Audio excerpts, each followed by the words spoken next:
What if I told you that some of history's greatest empires weren't built on battlefields, but on man-made rivers? Picture this: a Roman engineer standing at the edge of an impossible gorge, envisioning a waterway where none existed. A Chinese emperor dreaming of connecting his fractured empire with a single ribbon of water. An Egyptian pharaoh commanding the excavation of what would become humanity's first superhighway.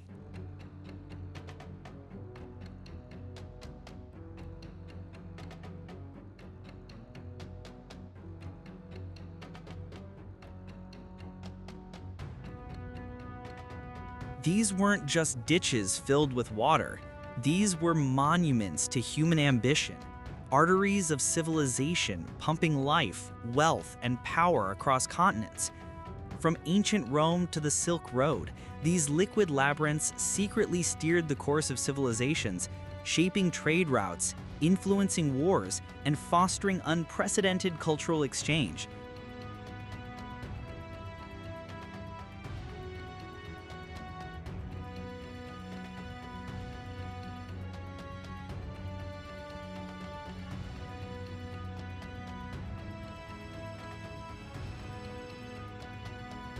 You think you know history?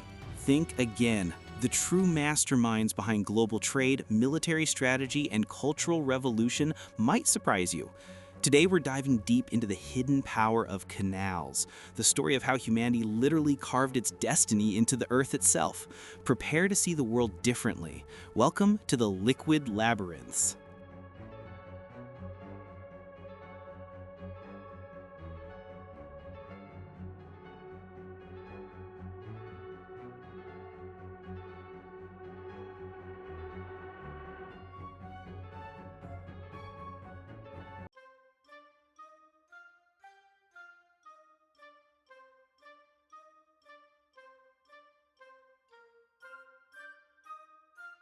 Let's rewind to approximately 4000 BCE, to the scorching plains between the Tigris and Euphrates rivers. Here, in what we now call Mesopotamia, humanity faced an existential challenge. The land was fertile, yes, but unpredictable. Too much water during floods, too little during drought. Crops failed, people starved, civilizations teetered on the brink.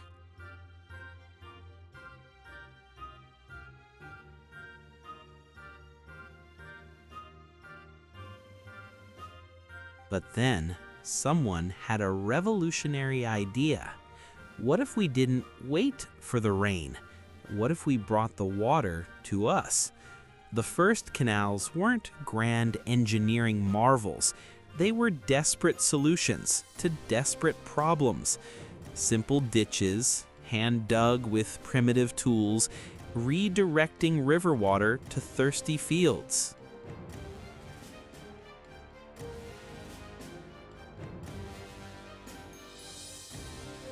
Yet something extraordinary happened. These humble ditches worked. Not just worked, they thrived. Crops flourished, surpluses accumulated, and with surplus came specialization. Farmers, artisans, merchants, priests, soldiers. The very foundation of civilization itself emerged from these muddy trenches.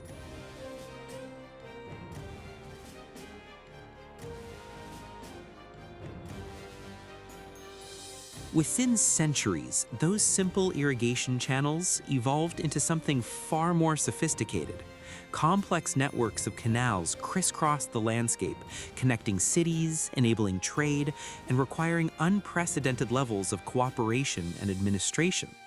This wasn't just about agriculture anymore. This was about power.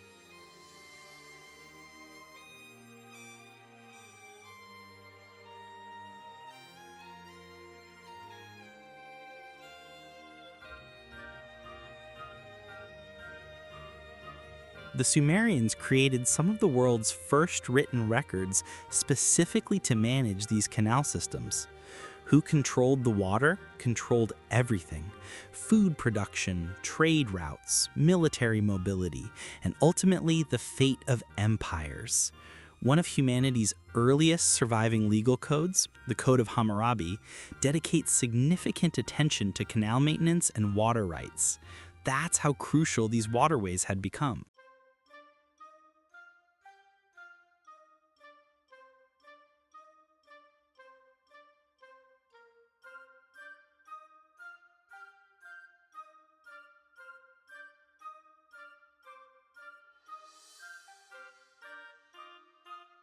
Meanwhile, along the Nile, the ancient Egyptians were writing their own chapter in canal history. The Nile's annual floods were predictable, but not always sufficient. Egyptian engineers, observing Mesopotamian innovations, took the concept further. They built canals not just for irrigation, but for navigation, connecting the Nile to the Red Sea and creating one of history's first international shipping routes.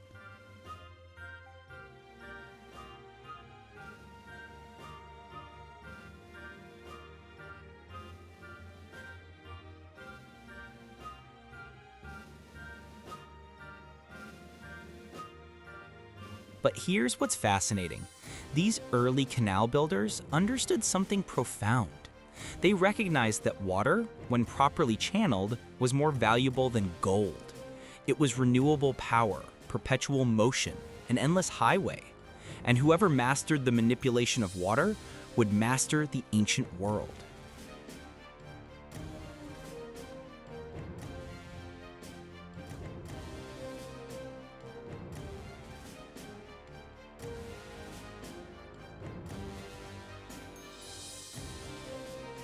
From the Indus Valley to ancient China, from Persia to pre-Columbian America, every great civilization independently discovered this truth.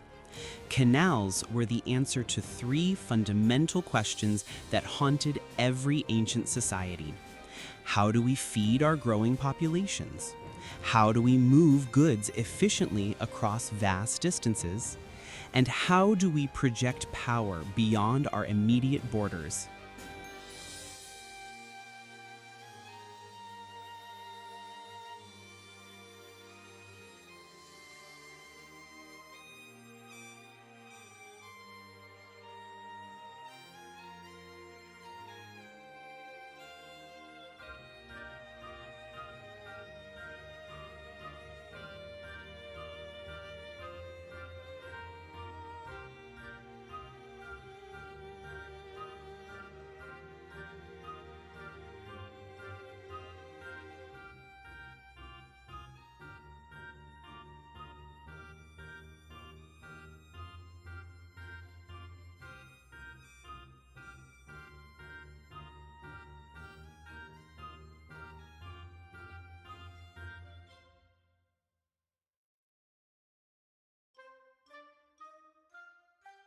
The stage was set.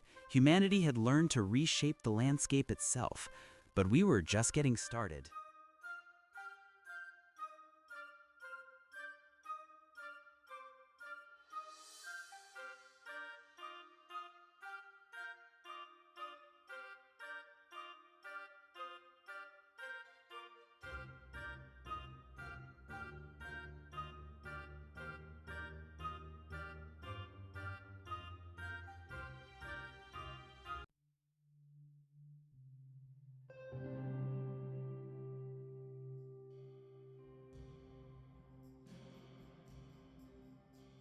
Let's talk about the Nile for a moment. The ancient Egyptians called it Iteru, simply the river, because to them it was the river, the only one that truly mattered.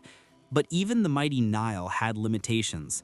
It flowed north to south, which was perfect for accessing the Mediterranean. But what about the east? What about accessing the lucrative trade routes to Arabia, India, and beyond? Around 1850 BCE, Pharaoh Senusret III ordered the construction of a canal connecting the Nile to the Red Sea. Think about that for a moment.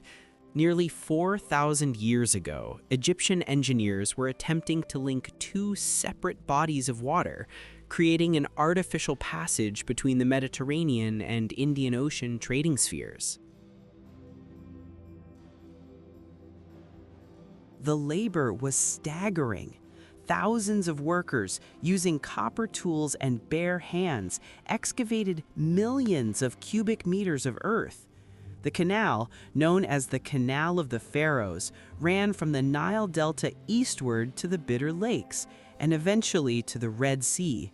It was approximately 100 kilometers long, a monumental achievement that would be renovated and reopened by successive rulers, including the Persians under Darius I and later by Ptolemy II.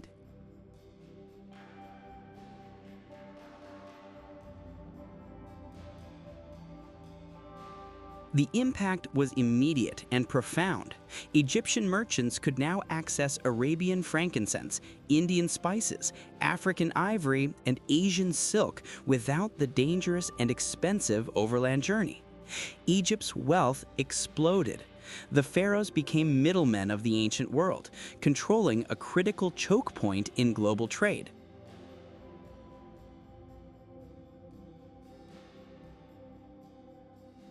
But it wasn't just about commerce.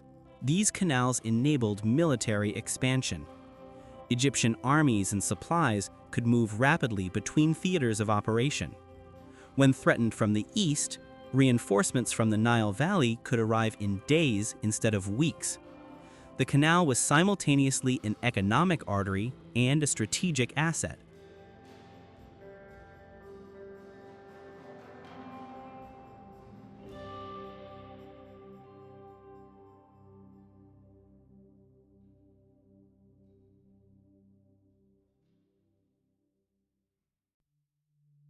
Now let's return to Mesopotamia, where canal engineering reached extraordinary sophistication. By the time of the Babylonian Empire, around 600 BCE, the region was crisscrossed with an intricate network of canals, levees, and reservoirs that would make modern urban planners envious.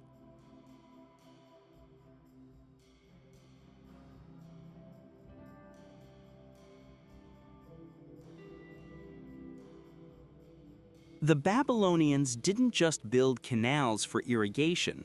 They created a comprehensive water management system that controlled flooding, provided drinking water, enabled navigation, and even included what we might call recreational waterways.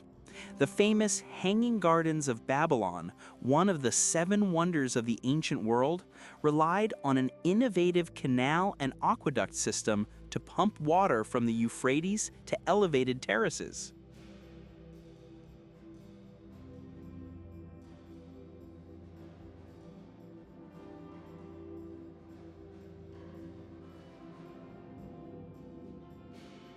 King Hammurabi himself supervised extensive canal projects, and the Babylonian Chronicle records that maintaining these waterways was considered a sacred duty. Neglecting canal maintenance was seen as a moral failing, punishable by law. Why? Because everyone understood that Babylon's prosperity, its very survival, depended on these artificial rivers.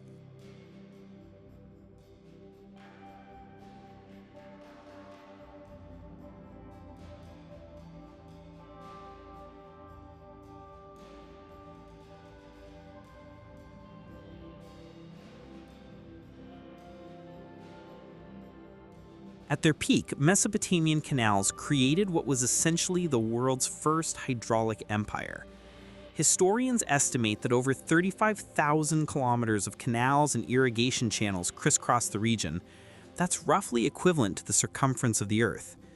The organizational capacity required to maintain such a system necessitated sophisticated bureaucracy, advanced mathematics, and complex social hierarchies.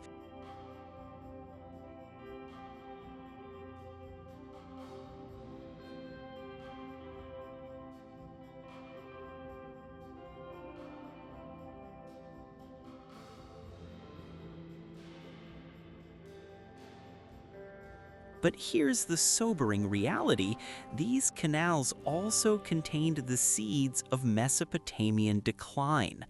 Over centuries, poor drainage led to salt accumulation in the soil. The very canals that made civilization possible eventually contributed to agricultural collapse. It's a powerful reminder that even our greatest engineering triumphs can have unintended consequences.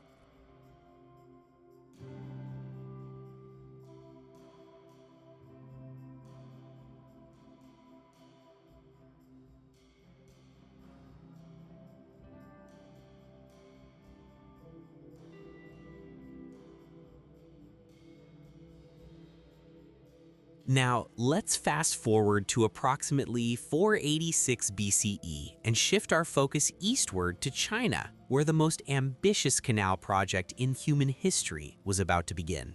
I'm talking about the Grand Canal, or as the Chinese call it, the Jinghang Grand Canal, a waterway so vast, so audacious, that it makes every other ancient canal look like a practice sketch.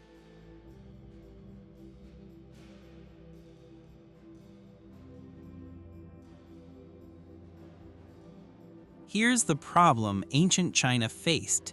The empire stretched from the fertile rice paddies of the south to the northern plains and beyond. Two separate river systems, the Yellow River in the north and the Yangtze River in the south, served different regions. Moving goods, grain, and troops between these zones required difficult and dangerous overland journeys across mountains and varied terrain.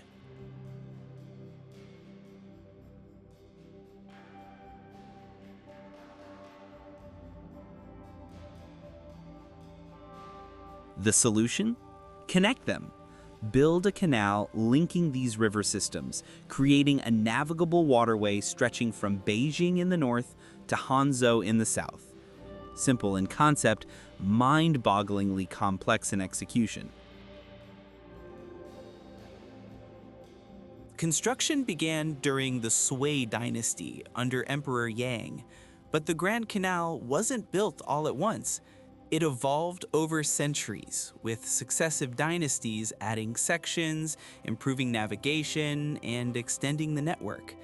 By the Yuan dynasty in the 13th century, the canal stretched over 1,700 kilometers, making it the longest canal in the world, a record it still holds today. The human cost was staggering. Historical records suggest that over 5 million workers were conscripted for various phases of construction.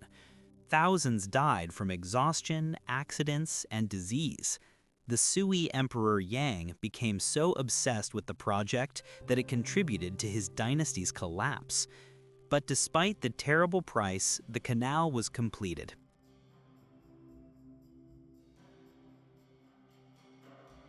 And it worked spectacularly. The Grand Canal became the circulatory system of imperial China. Rice from the fertile south could feed the northern capitals and armies. Silk, tea, porcelain, and other luxury goods flowed northward. Tribute from distant provinces reached the emperor efficiently. Ideas, culture, and technology spread along its length.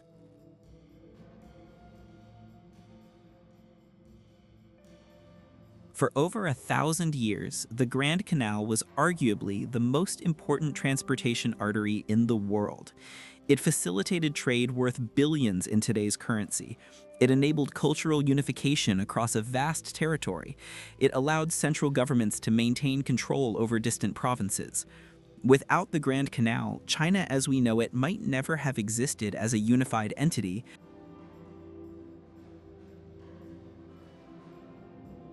But here's what's truly remarkable. It still functions today. While sections have been updated and modernized, the Grand Canal remains a vital transportation route. In 2014, it was designated a UNESCO World Heritage Site. Every day, cargo vessels and tourist boats navigate waters first carved out over 2 millennia ago. That's not just history, that's living heritage.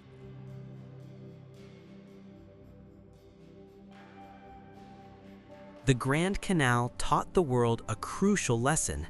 Canals weren't just about local irrigation anymore. They could knit entire empires together, transforming regional kingdoms into continental powers. This concept, the canal as nation builder, would echo through history, inspiring monarchs and engineers for centuries to come.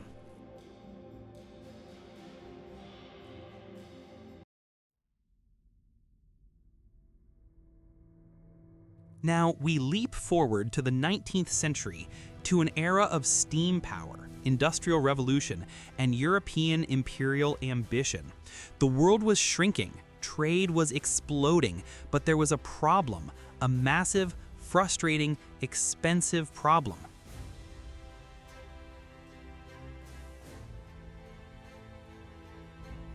If you wanted to sail from Europe to Asia, you had two options: the long, dangerous journey around the southern tip of Africa, the Cape of Good Hope, adding weeks or months to your voyage, or the overland route through Ottoman territory, which meant unloading your entire cargo, hauling it across deserts, and reloading onto different ships.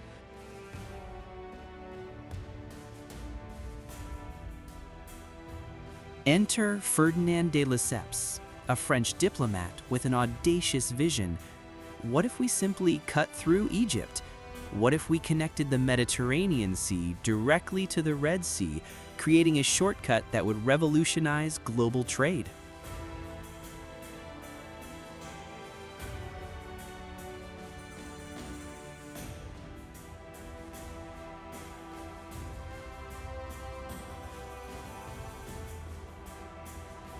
De Lesseps wasn't the first to have this idea, remember. The ancient Egyptians had built a canal to the Red Sea millennia earlier. Napoleon Bonaparte's engineers had surveyed a similar route in 1798. But de Lesseps had something his predecessors lacked: industrial-age technology, international financing, and the diplomatic skills to navigate the complex politics of mid-19th century colonialism.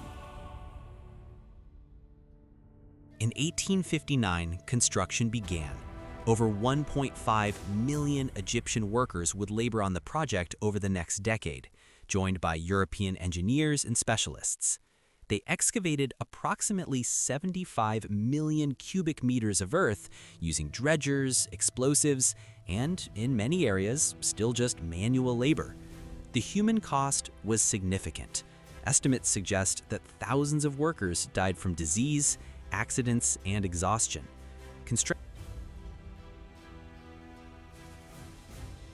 On November 17, 1869, the Suez Canal officially opened with elaborate celebrations attended by royalty from across Europe. The waterway stretched 164 kilometers, connecting Port Said on the Mediterranean to Suez on the Red Sea. Ships could now sail from London to Mumbai without circumnavigating Africa, cutting the journey by approximately 7,000 kilometers. The impact on global trade was immediate and revolutionary. Shipping times to Asia dropped by 40 to 50%, costs plummeted, trade volumes exploded. British ships in particular benefited enormously. India, the jewel of the British Empire, suddenly became much more accessible. Not surprisingly, Britain moved quickly to gain control of the canal, purchasing Egypt's shares in 1875 and eventually occupying Egypt to secure the strategic asset.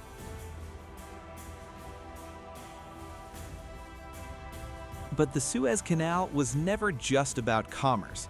It became one of the most strategic locations on Earth. Controlling Suez meant controlling the lifeline between Europe and Asia.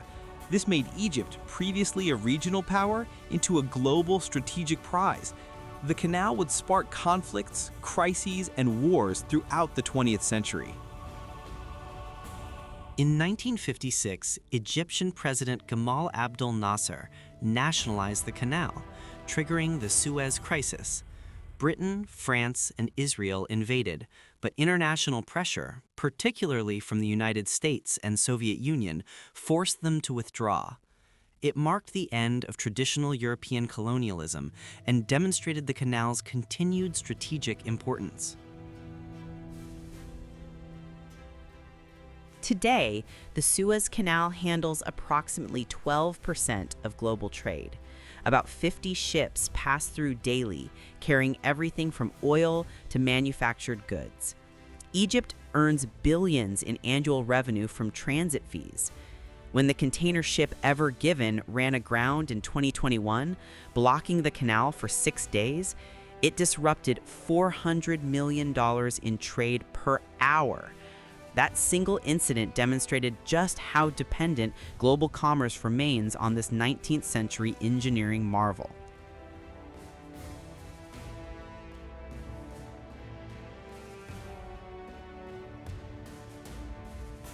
If the Suez Canal was audacious, the Panama Canal was borderline insane. The challenge? Cut through a mountain range, cross a continental divide, tame a deadly jungle, and connect 2 oceans with radically different sea levels. Oh, and do it in one of the most disease-ridden environments on the planet.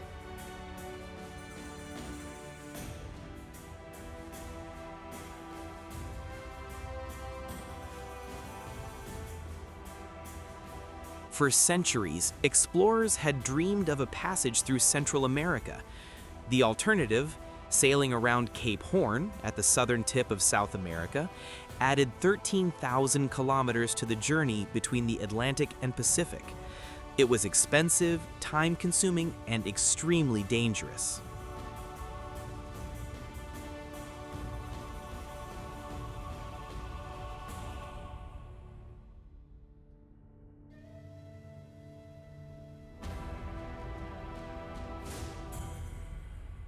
The French, emboldened by their success at Suez, decided to try first. In 1881, Ferdinand de Lesseps, yes, the same man, began excavating a sea-level canal across Panama. He assumed it would be just like Suez, just with more trees.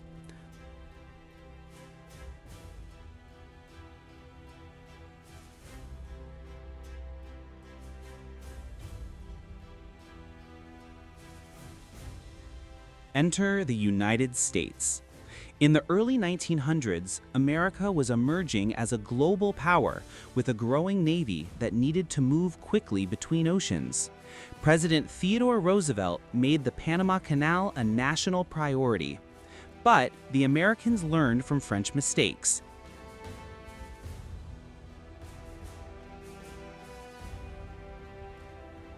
First, they addressed the disease problem.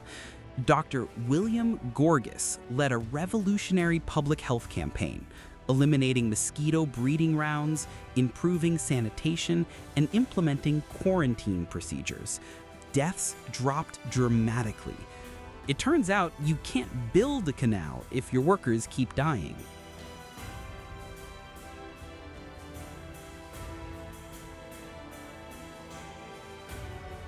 Second, they abandoned the sea-level design.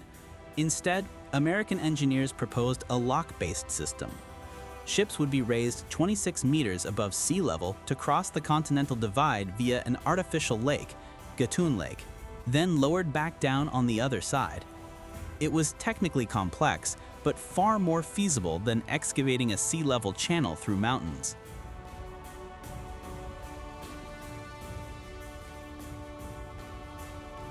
Construction resumed in 1904. Over 50,000 workers from around the world, Caribbean laborers, European engineers, American supervisors, converged on Panama. They moved 212 million cubic meters of earth, more than 3 times what was excavated at Suez. They built the largest locks and gates ever constructed. They created Gatun Lake, then the largest artificial lake in the world. They invented new construction techniques and machinery that would influence engineering for generations.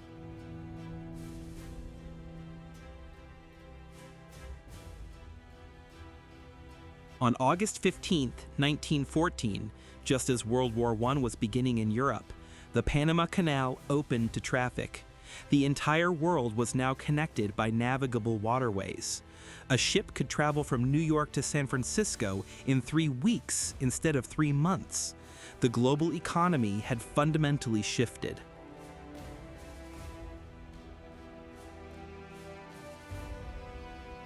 But the canal's story didn't end in 1914. It became a symbol of American power and technical prowess, but also of imperialism and exploitation. The US essentially controlled Panama for decades through the Canal Zone. Not until 1999 did Panama gain full control of the canal, a transfer that marked the end of one era and the beginning of another.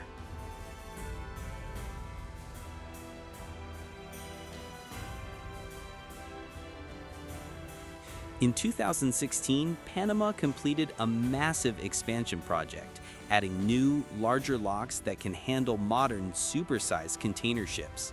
The expansion cost over $5 billion and represents one of the largest infrastructure projects of the 21st century. It ensures the canal remains relevant in an age of increasingly massive cargo vessels.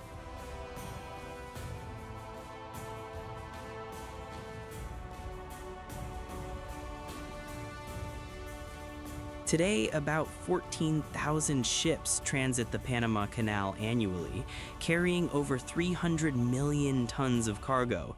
That's approximately 6% of global maritime trade passing through a canal just 80 kilometers long. The canal generates billions for Panama's economy and remains one of the most strategically important waterways on Earth.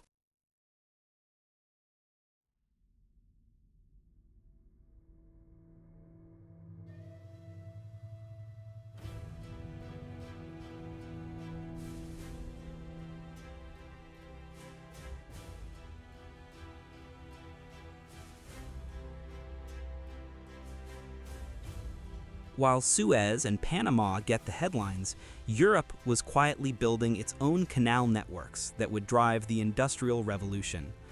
The Bridgewater Canal in England, opened in 1761, is often called the first true canal of the Industrial Age. It cut the cost of coal in Manchester by half overnight, demonstrating how canals could revolutionize regional economies.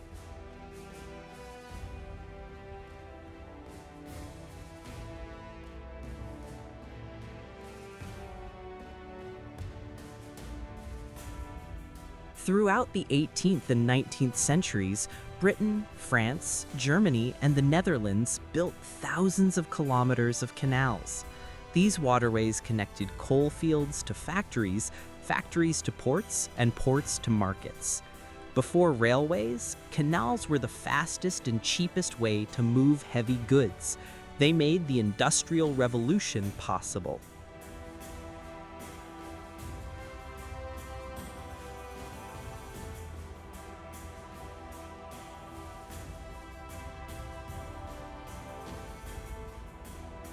Some of these canals remain crucial today. The Kiel Canal in Germany, opened in 1895, is one of the world's busiest artificial waterways, saving ships the journey around Denmark. The Corinth Canal in Greece, though less commercially important, is an engineering marvel cutting through solid rock. Each tells a story of human determination to reshape geography itself.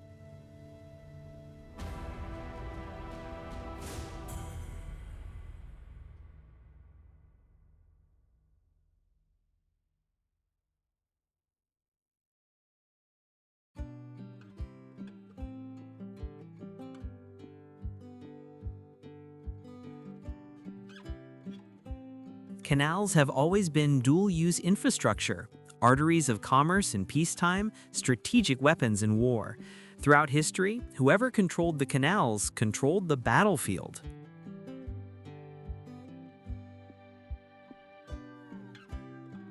In ancient times, besieging armies would cut or divert canals to deprive cities of water and food. The Assyrians were particularly ruthless at this, systematically destroying canal systems in conquered territories. It was psychological warfare as much as military strategy, showing that resistance meant not just defeat, but the destruction of everything that made civilization possible.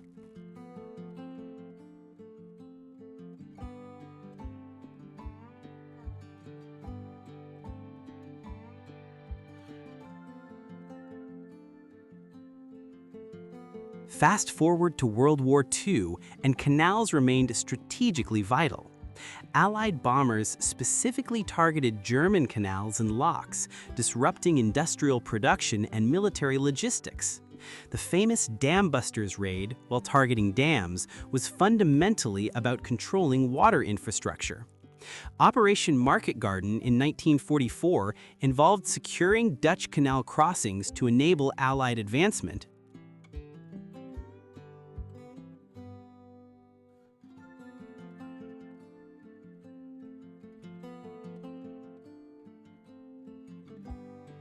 During the Cold War, both the Suez and Panama Canals were potential flashpoints for global conflict. Nuclear war scenarios included strikes against these choke points to cripple enemy logistics. The 1956 Suez Crisis nearly triggered World War III when Soviet leader Khrushchev threatened nuclear retaliation if Britain and France didn't withdraw from Egypt.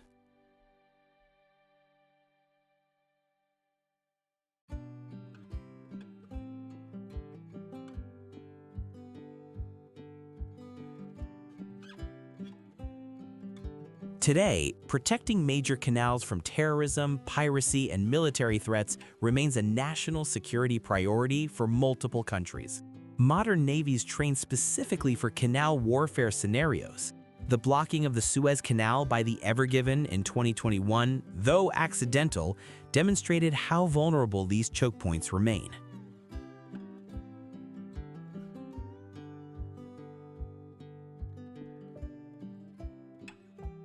But canals weren't just about war and commerce. They were cultural blenders, mixing ideas, technologies, religions, and yes, diseases in unprecedented ways.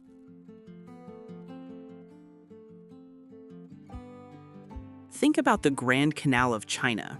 As merchants, officials, and scholars traveled its length, they carried more than just cargo. Southern Chinese rice cultivation techniques spread north, northern wheat farming methods moved south, regional dialects mixed, artistic styles fused. The canal didn't just transport goods, it transported culture itself, helping forge a unified Chinese civilization from disparate regional cultures.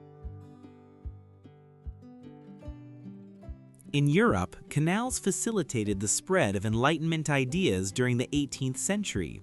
Books, newspapers, letters, and thinkers themselves traveled along canal networks, connecting intellectual centers. The industrial and scientific revolutions spread along waterways as much as roads. But cultural exchange has a dark side. Canals also accelerated the spread of diseases. The Suez Canal inadvertently created a biological corridor between the Mediterranean and Red Sea, allowing invasive species to migrate between previously isolated ecosystems.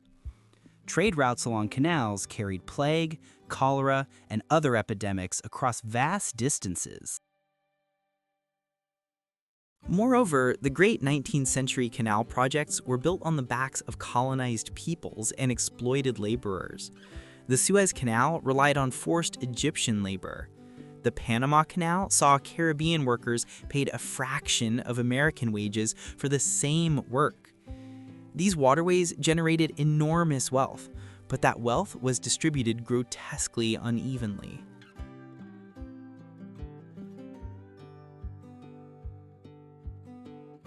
Canals also fundamentally transformed urban design. Cities like Venice, Amsterdam, and Birmingham literally grew around their canal networks. These weren't just transportation systems, they were the basic organizing principle of urban life. Venice is the ultimate canal city. Built on marshland, it's essentially a city floating on water, with canals serving as streets. For centuries, Venice was one of the world's richest and most powerful cities, precisely because it mastered canal-based commerce and naval power. The city's entire identity is inseparable from its waterways. Industrial-era canal cities like Birmingham took a different approach. Canals were utilitarian, arteries for moving coal, iron, and manufactured goods. Factories clustered along canal banks, Workers lived in dense neighborhoods near the waterways. The urban geography of these cities was entirely determined by canal routes.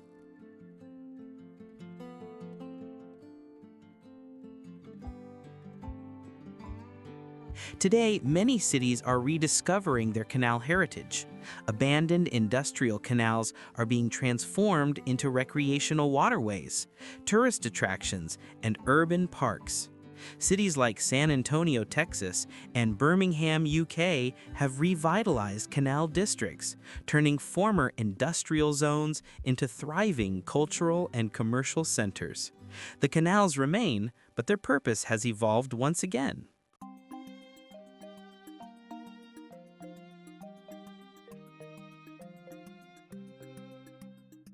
So after this journey through history, you might be wondering, do canals still matter in our age of air freight and advanced logistics? The answer is a resounding yes. In fact, canals might be more important now than ever.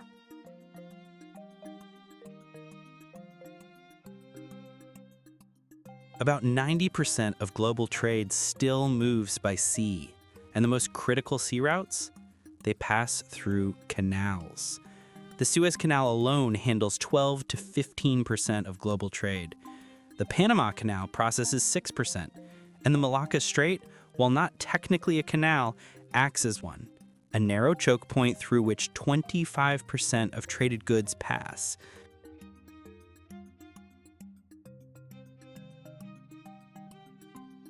Modern economies are extraordinarily dependent on these waterways. When the Suez Canal was blocked for 6 days in 2021, the global economic impact exceeded $50 billion. Manufacturing plants in Europe ran short of parts. Retailers faced inventory shortages. Oil prices spiked. The entire incident demonstrated our vulnerability.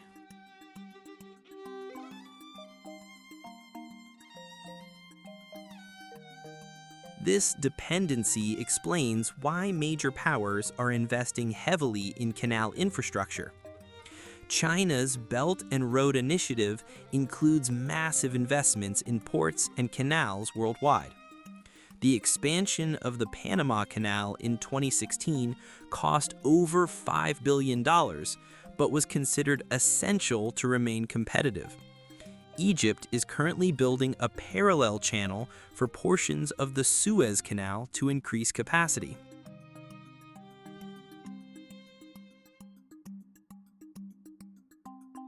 There's even serious discussion about building entirely new canals.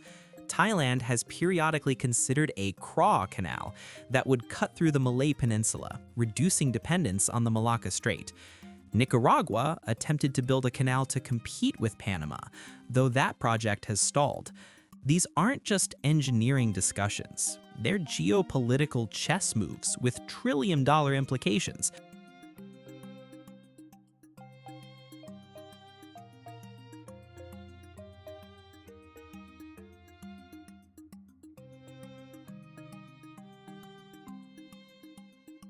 But canals aren't just about commerce anymore.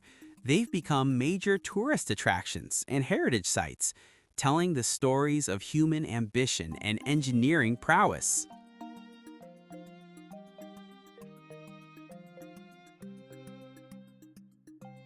UNESCO has designated multiple canal systems as World Heritage Sites.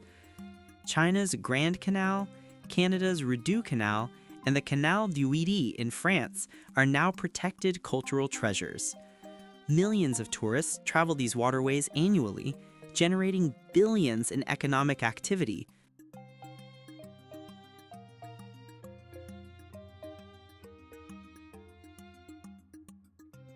In Britain, thousands of kilometers of former industrial canals have been transformed into recreational waterways.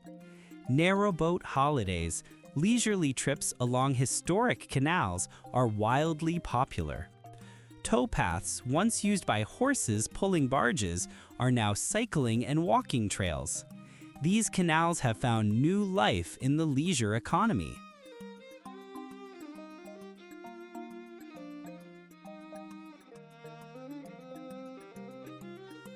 Canal museums and interpretive centers preserve the engineering heritage and human stories of these waterways.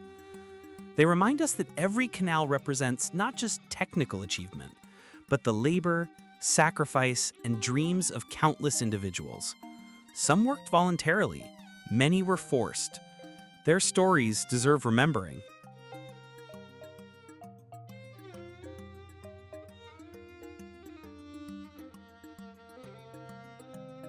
So what does the future hold for canals? Climate change, paradoxically, is making them more relevant, not less. As Arctic ice melts, new potential routes are opening.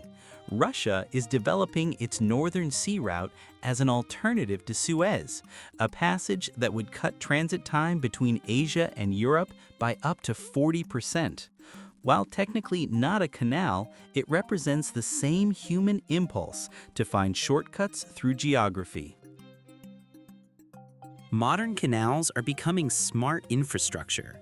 Automated lock systems, real-time traffic management, and predictive maintenance powered by AI are making existing canals more efficient. The Panama Canal already uses a sophisticated booking and scheduling system that manages ship transits with remarkable precision.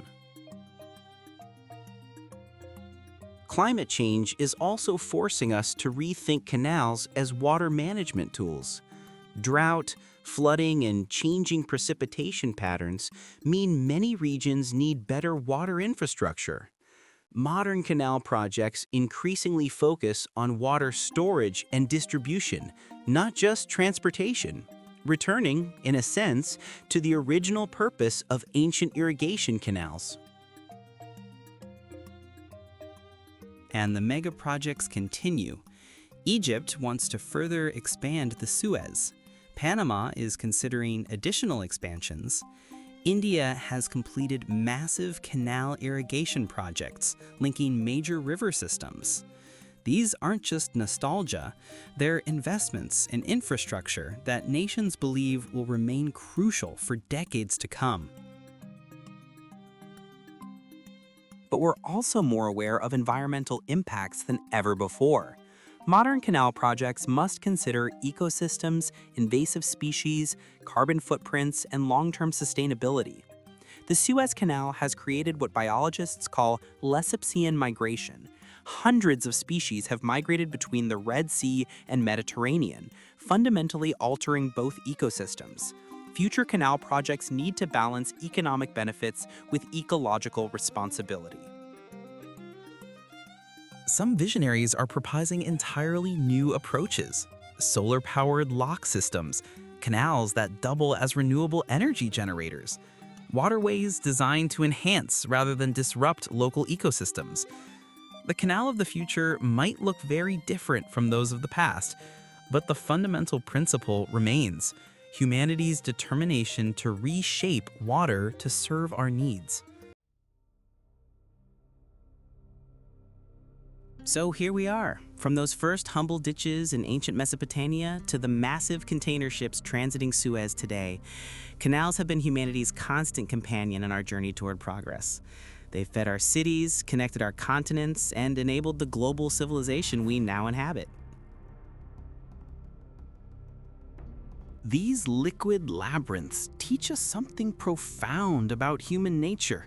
We are builders, shapers, dreamers.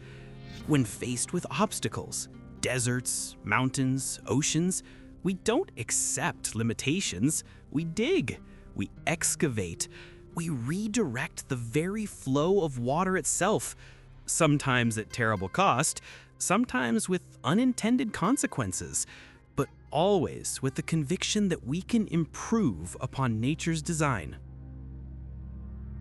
Every canal represents a choice, a decision that moving water, goods, and people efficiently was worth the enormous investment of resources and labor. That choice has shaped everything: where cities grew, which nations prospered, how cultures interacted, and ultimately, how our modern globalized economy functions. The next time you see a shipping container, consider that it might have passed through the Suez or Panama Canal. When you eat food grown in distant lands, remember that it likely traveled along waterways carved by human hands. When you use any manufactured product, trace its supply chain backward, and you'll almost certainly find a canal somewhere in its journey. These aren't just historical curiosities or engineering marvels. They're a living testament to human ambition, the evidence that when we dream big enough and work hard enough, we really can change the world. The liquid labyrinths continue to flow, carrying not just ships, but the story of civilization itself. The question isn't whether we'll build more canals. History suggests we almost certainly will. The question is, what new shortcuts will we carve? What impossible dreams will future generations make real? If the past is any guide, the answer will be something extraordinary. Because ultimately, canals aren't really about water. They're about human determination to connect what was separate, to make possible what seemed impossible, and to literally reshape the world in pursuit of a better tomorrow. That's the real legacy of the liquid labyrinths, and that legacy continues flowing every single day.